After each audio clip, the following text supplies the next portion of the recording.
Uh,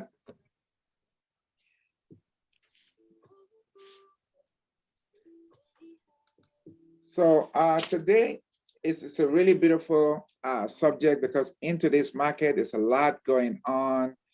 And we're gonna dive into opportunities because every market presents opportunities, right? And I know there's a lot of frustration out there, can't find a property or you're fighting tooth and nail for the property. And then every now and then you get people that get in and they still haven't cold feet like, oh, should I or should I not? So we're gonna have conversations around that. Hopefully it will give you guys light as to what's really happening, what are the possibilities out there. So I'm going to share my screen. Okay, my screen kind of disappeared on me now.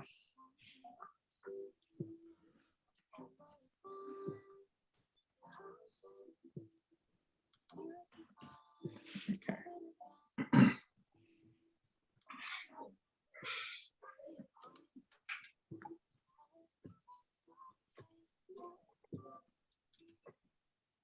All right, beautiful. Yeah, let's stop the music. So welcome. We're gonna talk about how to buy in today's market, and we're gonna get into it. And I have some guest speakers that's gonna help navigate through the matter. Okay. My name is Gary Nix. I'm a broker associate. I've been doing it for 15 years now. The key thing to understand is it's not just about the years, it's about the amount of transaction that you've been in. And that helps, your experience, it helps in navigating through waters. While I've been doing this for 15 years, I know for sure average realtor do about, 4 to 6 deals a year. So it's 40 years of somebody else work, 30 years of somebody else work. So and again, it just gives you experience in terms of how do you navigate through different situations, for people. All right. And my guest speakers today, Mr. Fernando Diaz with Homebridge. Well, Fernando, go ahead and introduce yourself. Hi guys, I'm Fernando Diaz with Homebridge Financial, and I've been in the business approximately 27 years. This is the only thing I've done since the day I graduated college, and it's worked out very nicely for me. Like Gary said, it's not really truly about the years you've been in it. It's also about the amount of experience you have with transactions. I probably close between 230 to 280 transactions a year. I'm in the top 1% in the nation of all mortgage guys. So it's been a very blessed situation for me, and something, a career that I would recommend to anybody who's interested in getting into real estate. And that's it. It's pretty much me. Awesome. Thank you very much for sharing. And Alex Islas with Lending Consultant. I've been very pleasure, working with Alex along these years and helping navigate through some waters. Go ahead and introduce yourself, sir. Hi, good morning, everybody. My name is Alex Islas. I am the National Sales Manager for East West Bank. We have a good group of experienced folks who on this meeting. Gary with his experience, Fernando with his. I've also been in the business. I started doing this in 1999. This is the only job I've also ever had. It's been in mortgage. I've had the pleasure of working with Gary and the last couple of years, and we look forward to helping you guys. And especially in this market, I think experience does play a role, because it's kind of like you've been there, done that. We've seen different scenarios, so I think that helps you guys stay competitive in this market, because it is very competitive. In regards to transactions, I've been ranked one of the top 100 loan originators in the nation for the last 5-6 years, with between 200 to 300 transactions also. So we're here to help and guide you guys through this. Awesome. Thank you for sharing. And Rosemary Mendoza is another person. She does a lot of down payment assistance program. Very passionate about helping people that normally couldn't qualify for a good loan or something worthy of what they want. And she's come in to help navigate those. She'll be joining us shortly. All right. So buying into this market, there is a lie that goes out there that you can buy into this market. There's really not a chance for you to buy. And we just want to dispel that lie, because we know, even though people are saying, some people are saying that, on the other hand, you have a listing, you're fighting your offer to get accepted on those listings. You know, you may be competing with 16. I remember we made an offer on a property and there was 66 offers that came in on the property. So there is a lie out there that you can find a property into this world because the motivated buyers are out there trying to get their own piece of wealth. And I mentioned that piece of wealth because most people forget what real estate is. It's a beginning step for most people to get wealth. You know, America was founded on people looking for their piece of land and people dying for their piece of land in the wild, wild west of the old days. And because they understand that when they have their piece of land, it's going to bring wealth to them, to their family, to their legacy, right?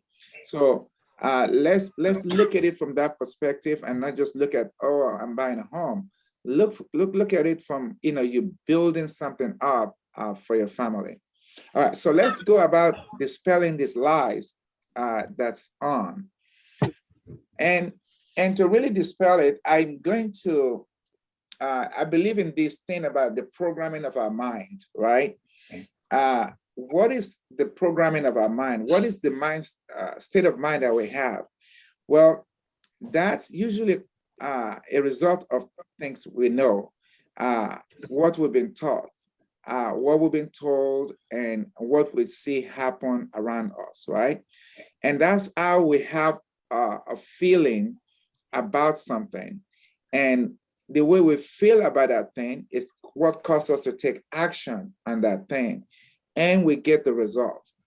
So whatever programming you have regarding owning a home, maybe it's not for me, it's for the rich, or it's for this, or it's for that. It's whatever you've been told, you know, whatever your parents have told you, whatever your family have told you. You may even be hanging out with some friends that have told you that this is not for you, this is for this person, blah, blah. At one point, we have to open ourselves to new information. And when new information comes, then we feel different about that new information. And then because we feel different, we start acting different about it. And that's what we call new programming. It gives you your mind a new programming. Knowledge is power. You know, the word says the people die for lack of knowledge. And that's really powerful. If we don't have the knowledge because we don't know what's happening out there, we don't have the information, we think that's it, you know. So what we are asking is, if you have a closed end, you can't get any result. You can't get any information. So if your mind is closed, you can't get anything. But if your mind is open, well, a whole lot of information comes on, and you can get it, and you can now use it in a powerful way. Okay, so let's talk about the lies. I have 7 lies around ownership. I'm gonna have my guest speakers help me navigate through this, okay? By the way, we have a FaceTime live, so we do have other groups of people that are not on the Zoom, that's on FaceTime. So the lies of ownership. Number one, you can buy in this market. I would like for Alex, can you come in here and tell me, is it true that you can buy in this market? Well, no, I mean, that's probably one of the biggest lies here of the seven. You can buy in any market. It's just that you have to ensure that you know your financials are together. And at the end of the day, you have to understand what is it that you're buying. Are you buying a house or are you buying a home? Because there's two completely different things, right? If you're looking to buy a home, right, to make a home, then fluctuation of markets, interest rates, and all that, it's not truly that important because they go up, they go down. Remember, we're in California. We're not in Maine or Alaska, right?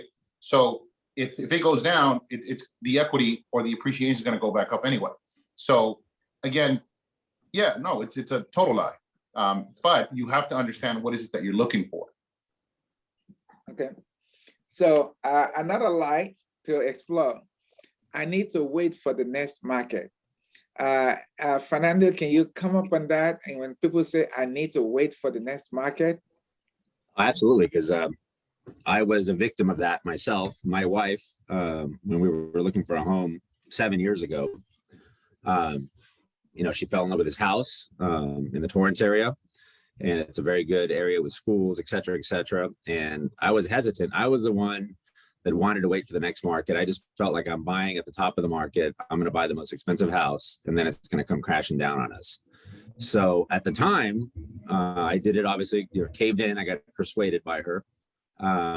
We did it, and it was the highest sale in that area at the time. And looking back on it today, the house has almost doubled the value.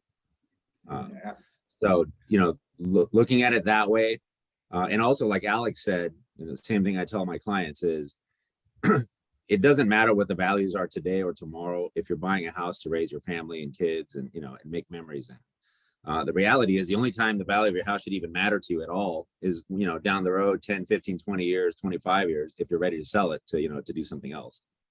And that really is something I've learned over the years is that, you know, if you're looking to make a quick dollar, that's different. But if you're looking to, you know, make memories and raise your family in it for the long term, you can almost never go wrong in California that way. Yep. All right. So again, our goal here is to dispel the lies about what people are saying. And we just want to tackle each one. I mean, I could be saying my stuff, but it's great to have guest speakers who knows the know-how of the market, and they can tell you what's right or what's wrong. So Alex, let's talk about this. There are no great deals to be had. Well, there are no great deals to be had if, you know, you talked about programming your mind, right? So if you wake up in the morning and you think it's going to be a horrible day, it's probably going to be a horrible day. So it's really about your mentality, right? So there are no great deals to be had as easy as before, right? Now, what's the definition of a good deal, right? Look, and I think, you know, the theme of all these answers we're probably going to give you is that what is it that you are trying to achieve, right? Is it a quick buck, or is it stop renting and you know, get into a home, build memories, have something that is yours that you can paint, you know, pink, red, whatever you want. So there are deals, but again, what is the definition of a great deal to you, right? Is it a home with a big yard? Is it a home with good bones and not necessarily, you know, updates? Or is a great deal the cheapest home, newest home with the best features? It just depends on what is it that you're looking for. But there are great deals out there. You just have to sit down with your realtor and define what that deal is, what that great deal for you is. That's right. So it's always about the person, what you're looking for. Again, you know, when people saying there's nothing available, yet I know we are constantly fighting over every property. As a matter of fact, I have a listener now that I'm surprised I only got one offer on. Like, really, in today's world? So most of the time, you know, you're getting 10, 20 offers, and that means people are out there, you know, looking for their opportunity. All right, so the I can't afford to buy, and that's what comes up with a lot of people that I can afford to buy. Um, if we compare this with a rental market, right? Uh, what's the rent like in today's world? Um, Fernando, if you can chime in on this one, when people say I can't afford to buy, if you compare it with rental, can you show us the difference, enlighten us on the difference of what that could be? Well, I think the biggest misnomer that people don't realize, and as you know, Gary, we have a lot of clients that come here that have been renting for anywhere between 5 to 15 years, is first of all, number one, backing up for a second, they don't realize how many thousands of dollars they've been paying in rent over the last 5 or 10 years. And if they were to equate that into buying a house, building equity, paying down principal, the tax advantages of home ownership, all of the above, and I don't want to get too technical, they literally get very upset because they realize that, what, we should have jumped in a long time ago and sacrificed. And that, going back to I can't afford to buy it, that's basically it. I think you have to a certain extent, most people have to realign their expectations. And a lot of times people are renting in areas that they can't afford to buy it. But that doesn't mean that, literally within a mile of where they live down the street or so, that they can't afford to actually start building wealth and becoming a homeowner, just literally right down the street from where they rent. So realigning your expectations, getting pre-approved, knowing exactly where you're at, where you stand, et cetera, is critical to understanding if you can afford to buy. And, there are a few instances where maybe you can't afford to buy right now, but you can quickly put yourself on a plan to home ownership and be there within, in some cases, 6 to 12 months. So there's many things that you can do to get there. And I don't want to get too technical right now, but yeah, I think that's, answers the question right there. That's thank you for sharing. That actually reminds me, I had a client, I remember she works in Hermosa Beach and really wants to live very close to work. And I said, well, where are you renting at now? Or she is renting in Redondo area, really on the edge of Redondo and Lawndale. And she's like, I want to buy in Hermosa. Well, our income was not good enough to buy a place, even a 1-bedroom condo in Hermosa. But she does have good, decent income, and she does have good savings. And after waiting, and she's like, okay, I'll settle for something in Redondo, but then she wants a house, so she could afford a condo in Redondo, but she wants a house. So I remember I had to take her, like, okay, let's just go on a drive. And I took her on, I think on Artesia. We drove all the way down to, on Artesia, to show her by Artesia and Aviation. And to the west of that is Manhattan Beach. And to the east of that is Redondo Beach. I said, you're okay with this, right? She said, yeah. I said, well, let's get back on the car. And we drove down, same Artesia, we drove all the way to Hawthorne. And I said, well, to the west of this is actually, no, I drove out to Inglewood. I remember there used to be like a KFC right on Inglewood and Artesia. So I say, on the west of this is Redondo. On the east of this is Lawndale, but it's still Artesia. It will take you straight to work. She said, okay, I can deal with that.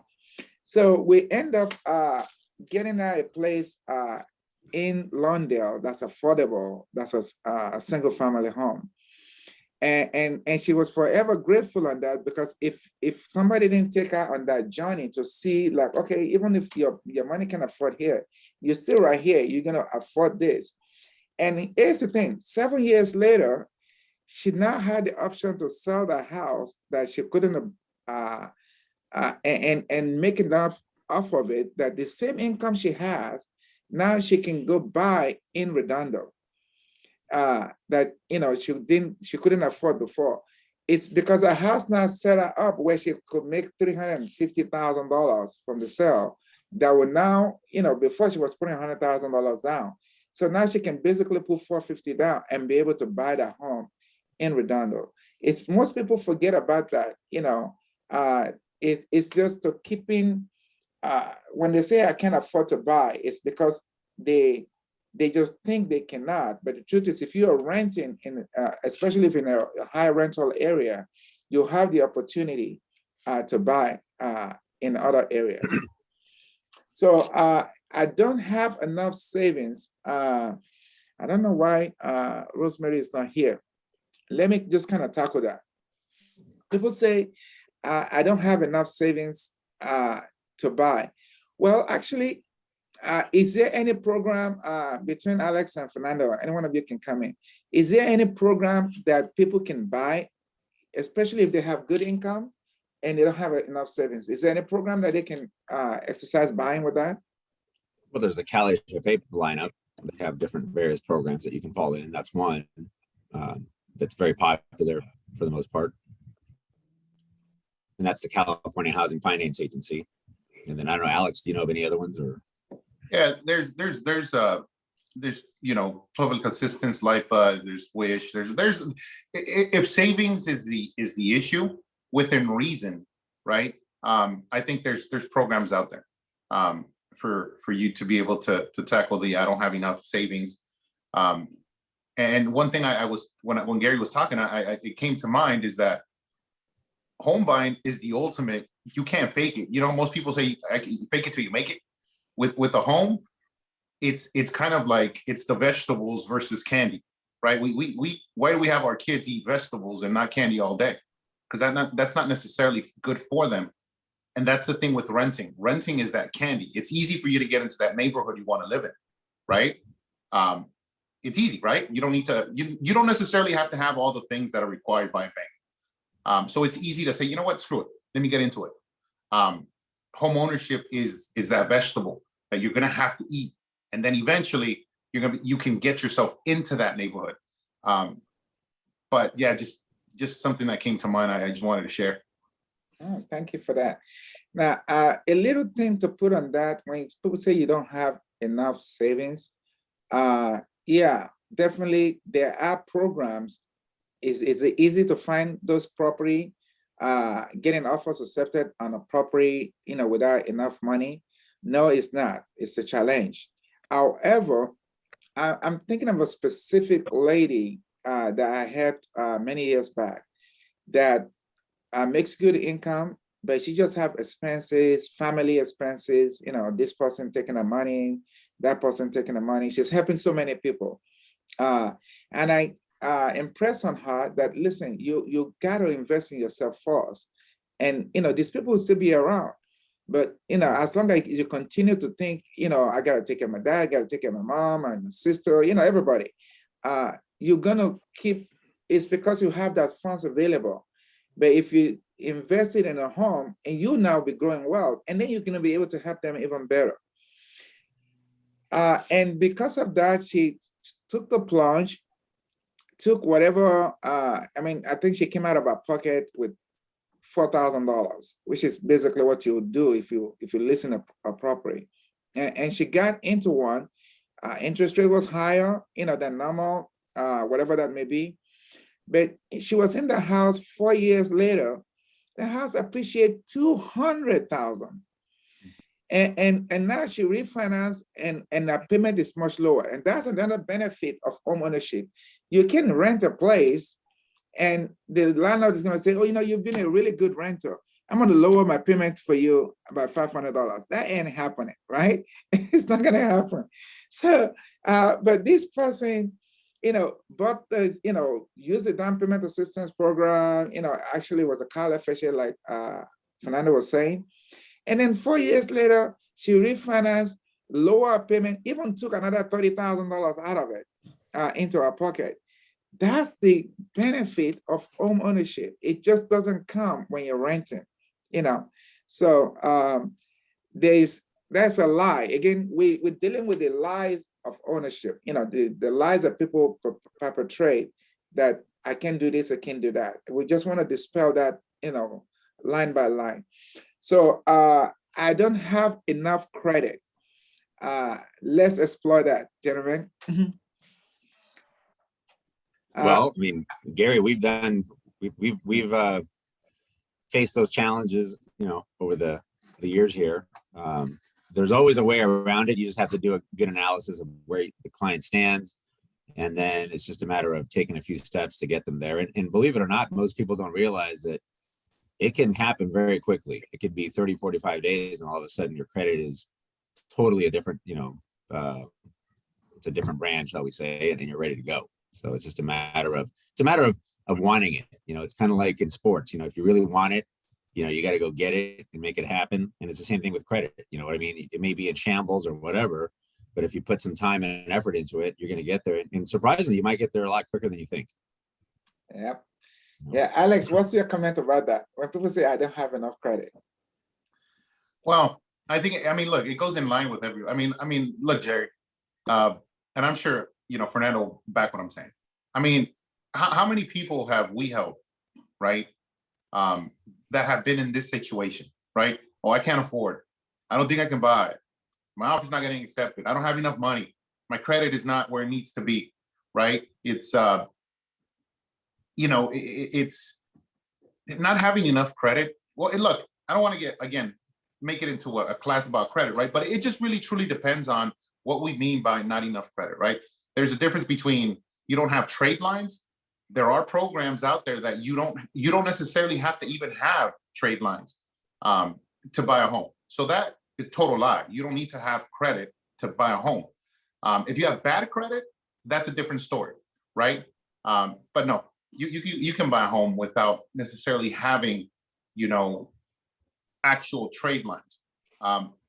But there's different restrictions to those programs. There's different things you need to get. But if we're just answering the question, there are programs out there you can get into.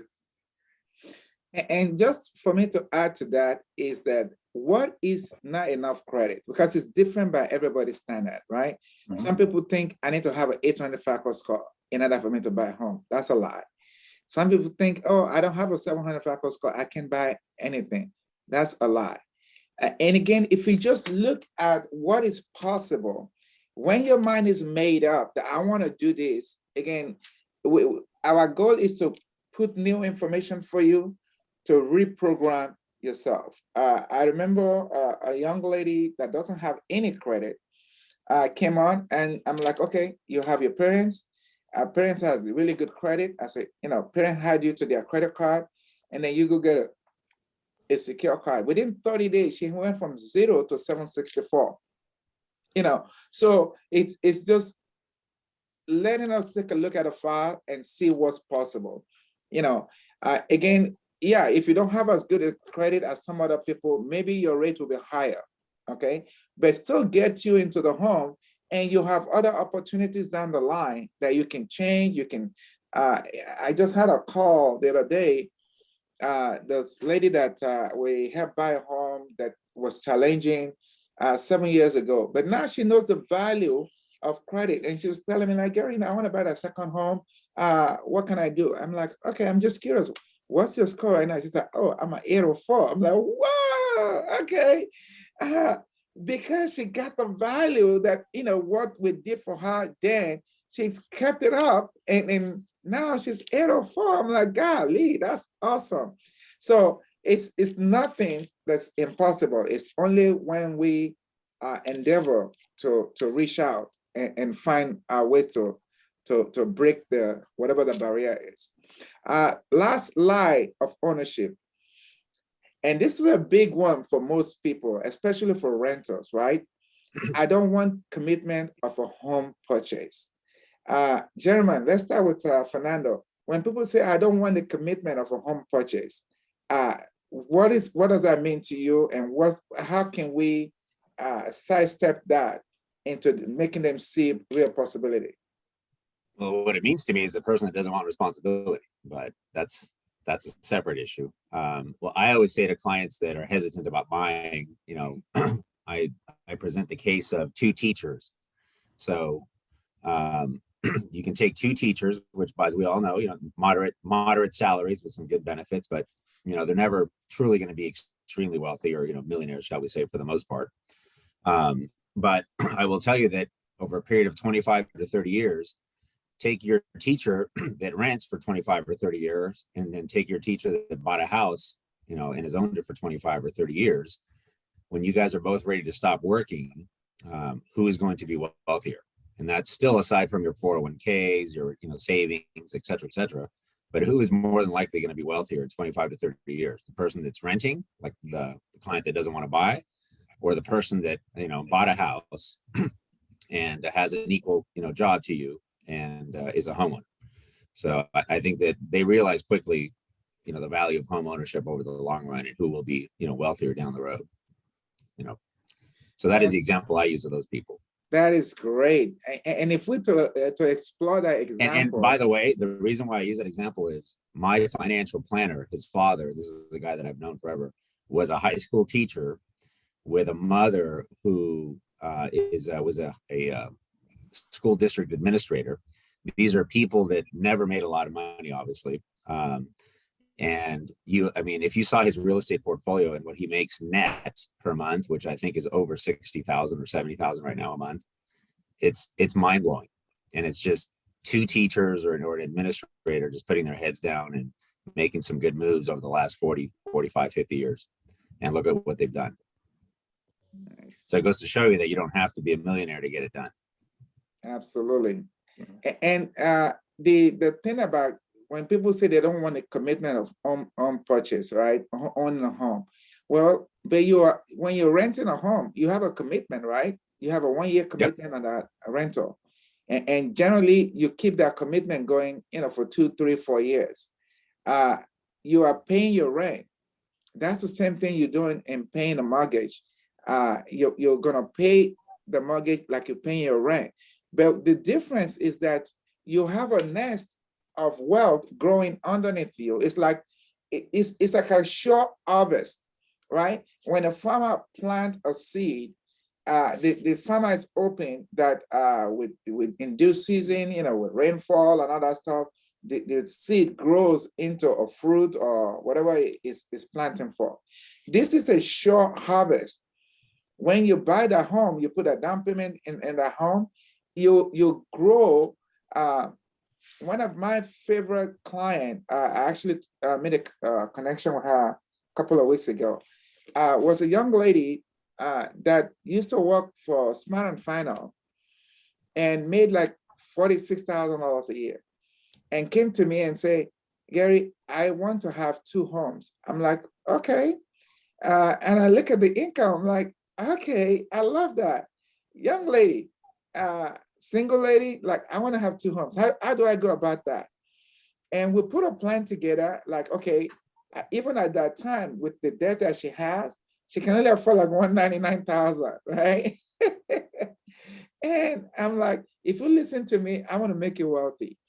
And just that focus, she still make, I think she's, Smart and Family, they've increased the pay, only, I don't know, about $5,000, $10,000. But today, she has 2 properties that's valued $500,000. I'm talking in equity that she has. And that's because she indulged to, like, what do I need to do and for me to do this? So everybody can buy that home. It's really just about your dispelling of the lie that's around you. And I understand this takes a lot out of people that, okay, this is what I've been told. This is what I know. This is what I see my parents do. This is what I see my cousin do.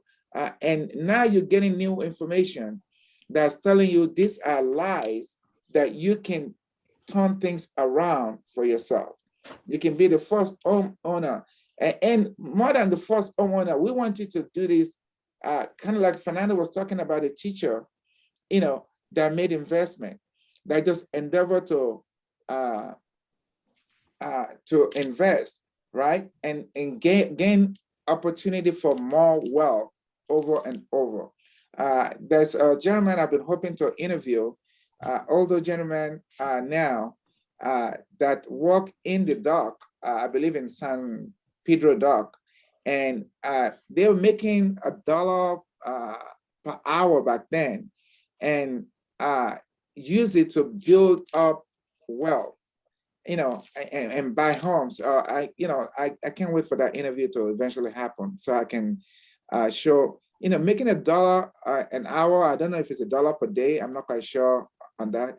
But this gentleman just saved, 1,000, 5,000 to put down the property. And, this is way back then, but had multiple streams of property that's yielding, I don't know, probably kind of like Fernando was talking about a teacher. It's getting those people to make other people see what investing in real estate does for you. Okay, thank you all so much for that. So let's talk about today's world. Getting offers accepted into this market, right? I want to make sure we're on point with our timing. Yeah, it's a war out there.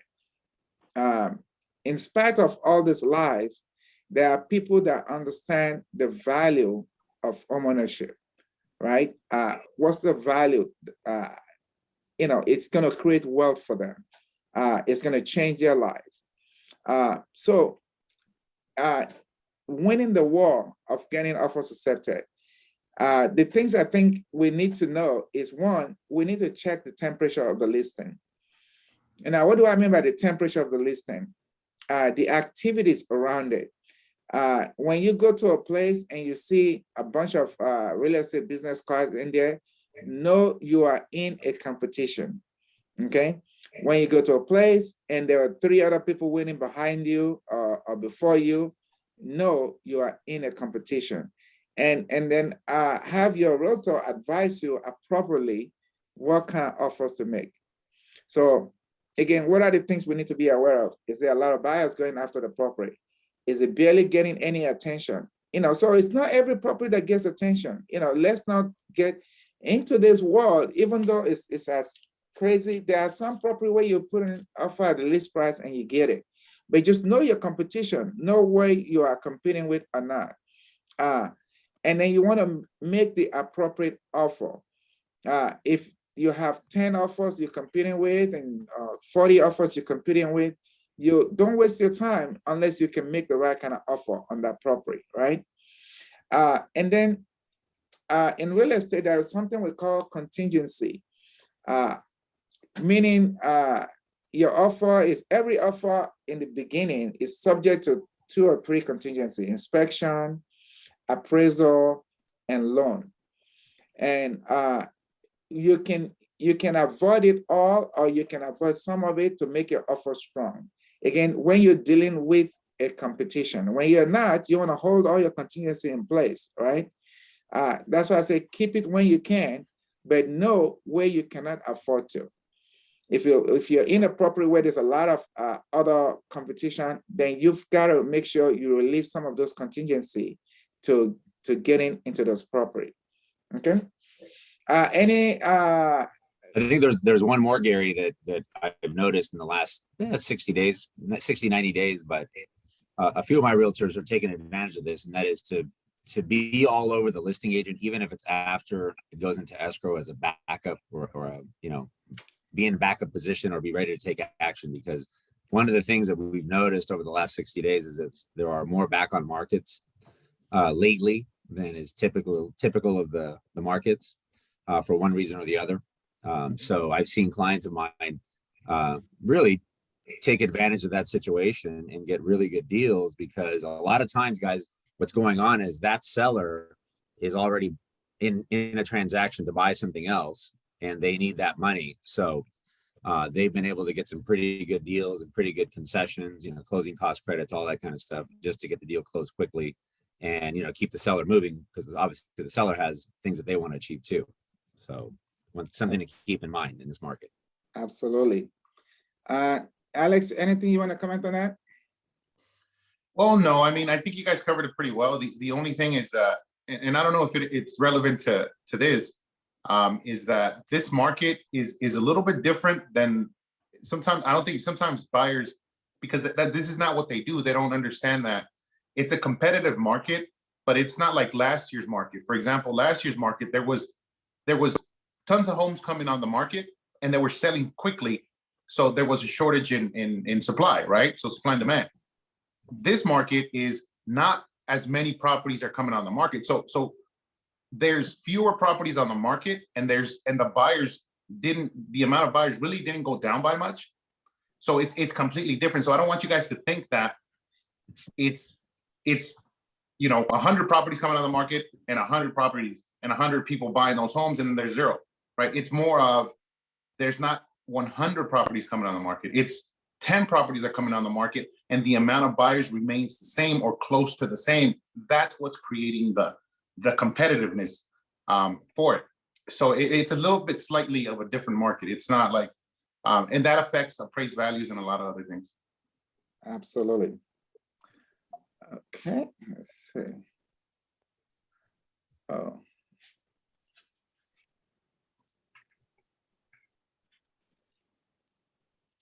Okay, what's wrong with my slide there?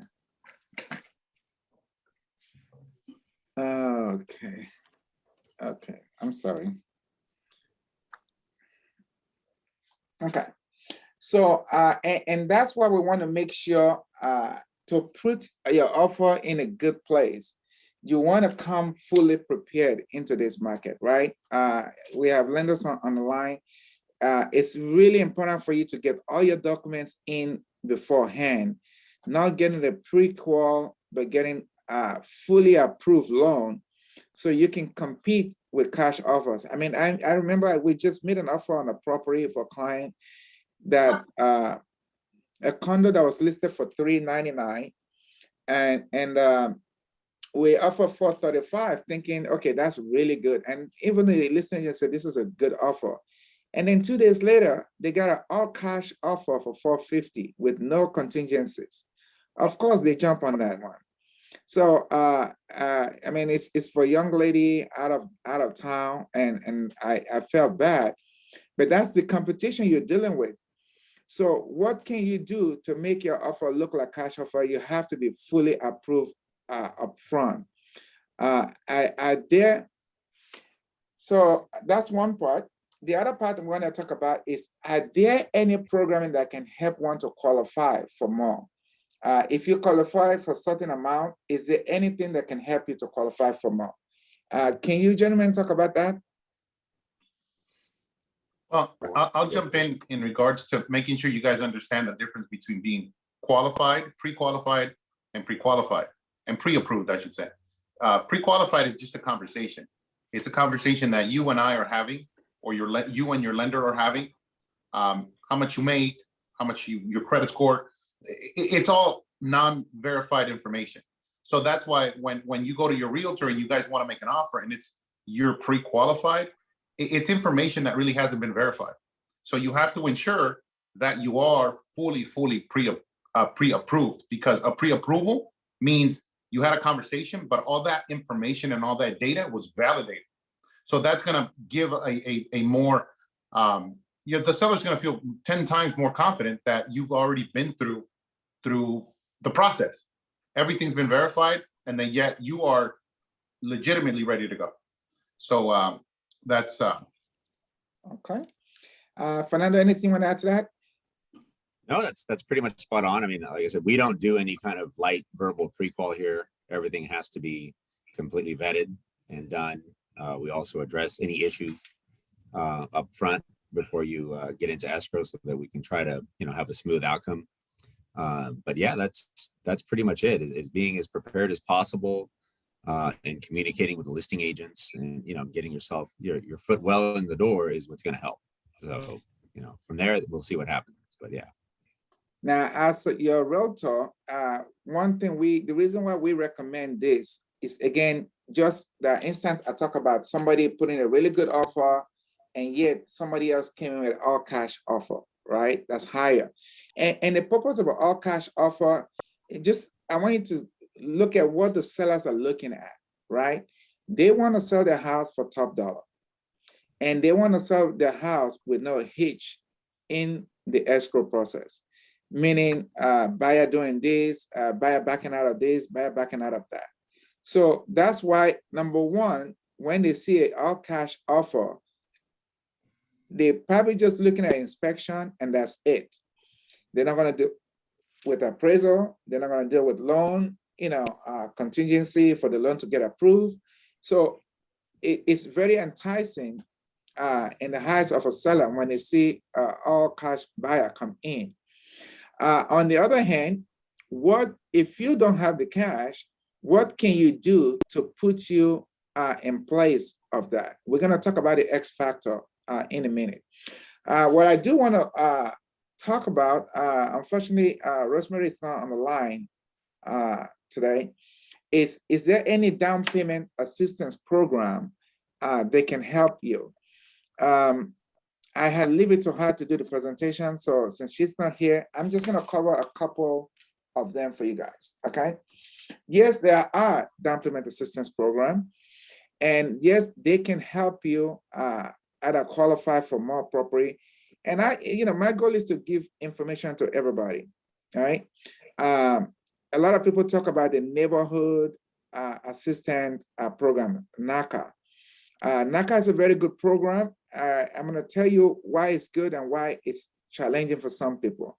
If you are in a high rental area, you're renting very high, and you want to buy, and your payment is going to be very close to what you're renting for, NACA is great for you, because NACA have to look at 6 months where your potential mortgage is matching. What do I mean by that? Let's say you're renting for $4,500. You're paying $4,500 on rent, and they look at your 6 months bank statement, and they see every month you save another $500 from your deposits. You have $500 savings. So now they will approve you on a $5,000 payment with no money down out of your pocket.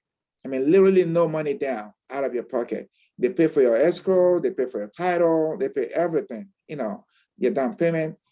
But that's because what you're buying is $5,000. What most people go into a problem with NACA is they go into NACA and they don't have a savings. They're just paying the rent. Or maybe they save this month $1,000. The next month they save nothing. You have to wait for 6 months of verification that you have that difference with NACA. That's number one. Number two is a LIPA program with the city of Los Angeles.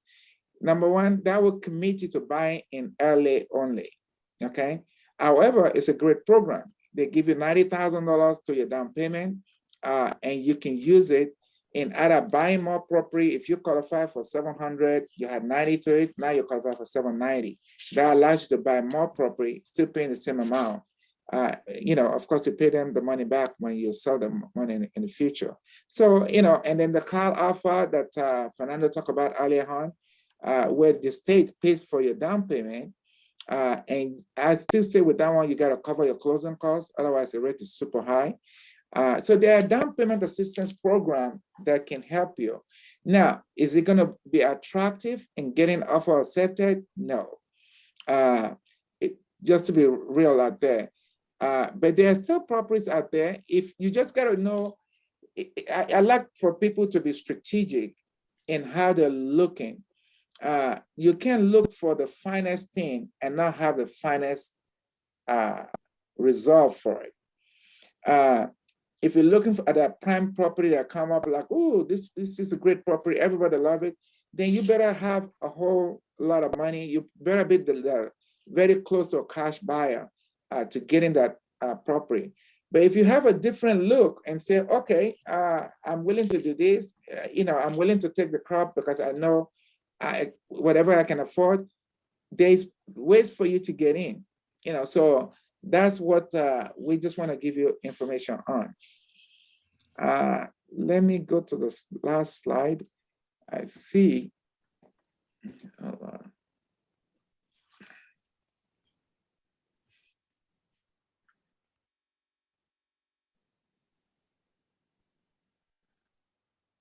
Okay, what happened to my slide? Help me. Okay, getting qualified. That's the one.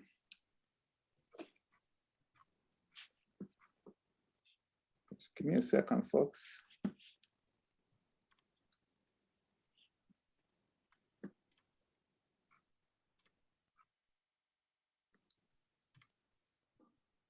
Oh my gosh. What did I do? Am I still on? I think Yes, you only have 2 slides to go. Yeah, and I it's just now you're sharing, but you have to make your screen bigger. bigger. Okay, all right. Okay, thank you. I kind of freaked out there. All right. And okay, so we talk about, okay, so now we want to talk about the X factor. Is that in the last slide I have? I think. Second to the last. Okay, so the X factor. Just want to make sure we're keeping up with time. Ooh, this time is fine. Okay, so what is the X factor? Again, when I was talking earlier on that what what's going to get you in place, getting your offer accepted into this market is as close to cash as possible. So this is for people that have a solid pre-approval, you know, it could be FHA, it could be conventional, preferably conventional, and you're solidly pre-approved, you have your down payment, you have your proof of funds. This is to make an all cash offer, even when you're not doing cash. It puts you in place. You just got to find an LLC or trust to write an offer on your behalf and reassign you after opening escrow, because again, this is getting your offer accepted in the eyes of the seller. The seller is looking for all cash, but what this means is that you have to be as savvy as an all cash. You're not, the only thing you want to do is inspection.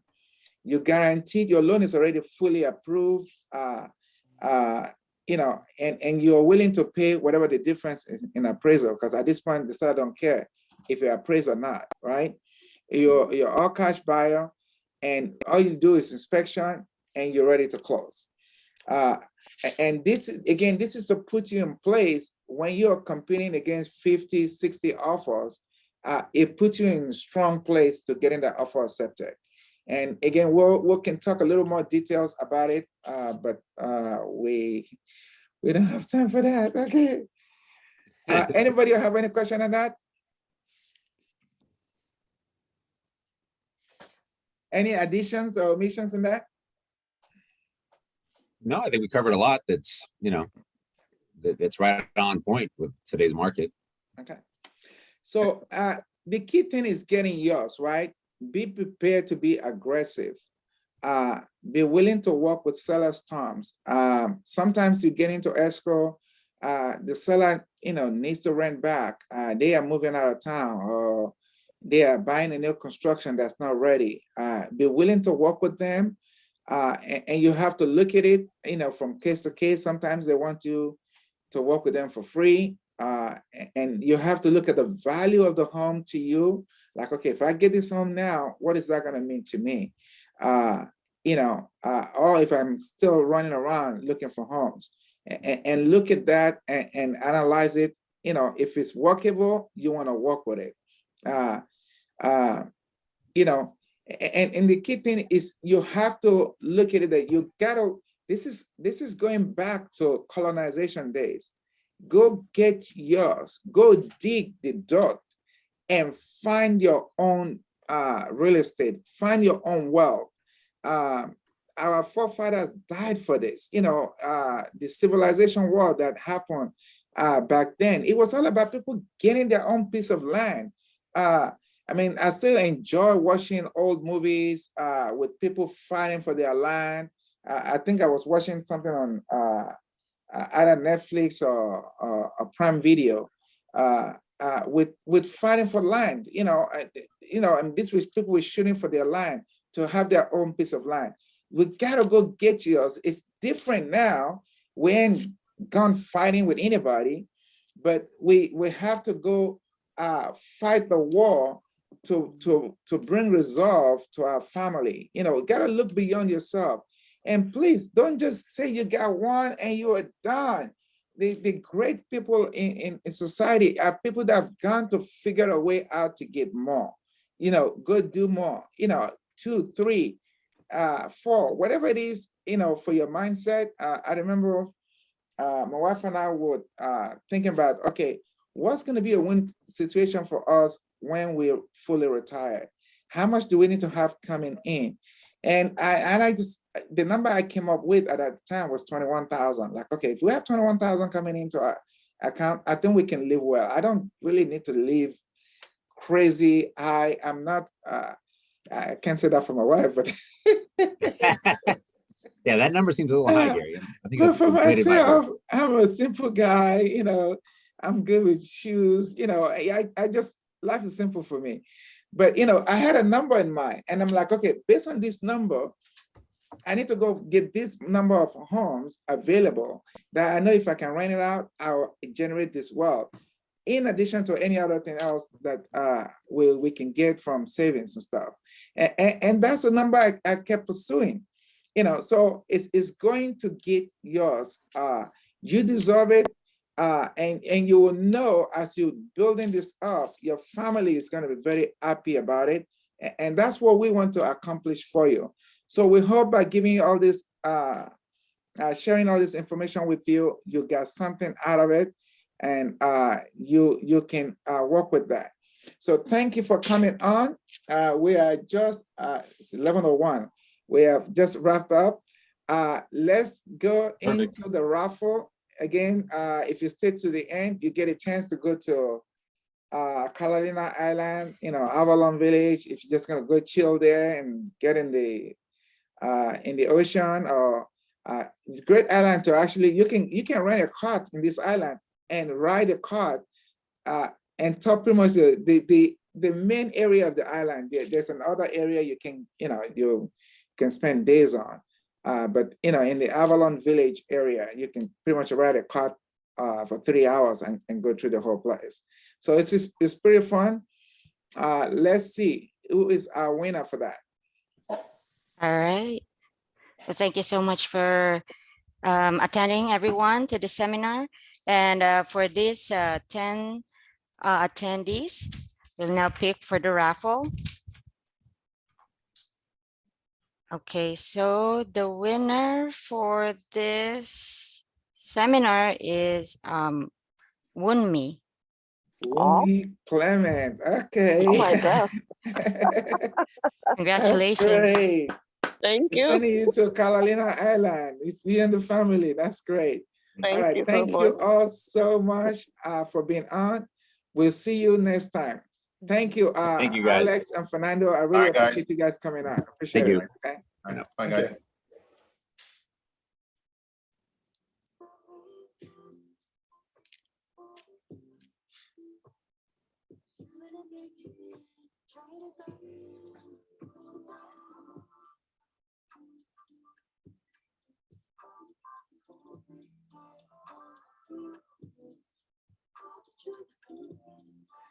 Okay. Well, thank you so much. We'll see you on Monday. Okay. All right. Okay. Yeah, I was waiting for that person to clock out. So finally, the clock out. Okay.